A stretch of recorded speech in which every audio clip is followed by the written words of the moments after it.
Hi అండి, నేను మీ Latha all in one.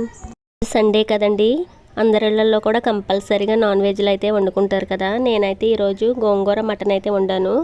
Mutton, chicken, France దేంట్లో అయినా గోంగూర అయితే ఈజీగా సెట్ అయిపోతుందండి. టేస్ట్ అయితే నెక్స్ట్ లెవెల్లో ఉంటుంది, ఎవరైనా ఇష్టంగా తింటారు. స్టవ్ ఆన్ చేసి కుక్కర్ పెట్టుకుని కుక్కర్లో ఆయిల్ వేసుకోవాలి. ఇందులోకి శుభ్రం చేసుకున్న మటన్ కూడా వేసుకుని అల్లం వెల్లుల్లి పేస్ట్ వేసుకుని చక్కగా ఫ్రై చేసేసుకుని ఉప్పు, కారం, పసుపు, వాటర్ కూడా పోసుకుని విజిల్స్ వచ్చే వరకు ఉడకనిచ్చుకోవాలి. తర్వాత వేరే ప్యాన్లో ఆయిల్ వేసుకుని ఉల్లిపాయలు, పచ్చిమిర్చి ఫ్రై చేసుకోవాలి. ఇందులో అల్లం వెల్లుల్లి పేస్ట్ కూడా వేసుకుని ఫ్రై చేసేసుకోవాలి.